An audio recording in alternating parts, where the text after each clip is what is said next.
Magari 46 yataanza mkondo wa WRC Safari Rally Kenya ambao ni watatu kwenye msururu wa mashindano ya magari ya WRC msimu huu wa mwaka 2026.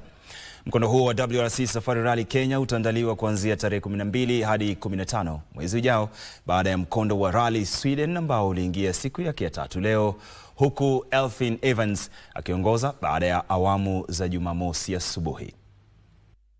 Huku madereva wa magari ya WRC wakiendelea kupambana na theluji nchini Uswidi, waandalizi wa mkondo wa Safari Rally Kenya wametangaza orodha ya madereva watakaoshiriki kwenye mkondo wa Kenya ambao ni watatu kwenye msururu wa dunia na utakaoandaliwa tarehe 12 hadi 15 mwezi Machi huko Naivasha. Madereva 46 wataanza mkondo wa mwaka 2026 huku bingwa wa dunia Sebastian Ogier akiwaongoza baada ya kukosa kushiriki mkondo wa Rally Sweden ambao unaongozwa na Elfyn Evans aliyeridhisha zaidi siku ya Jumamosi.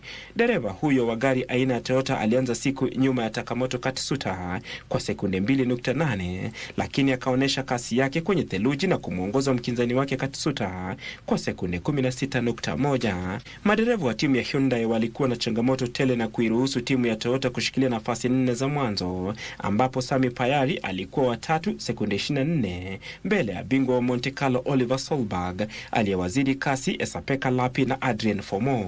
Lapi alikuwa dereva bora wa Hyundai katika nafasi ya 5, sekunde 9.3 mbele ya mwenzake Fomo.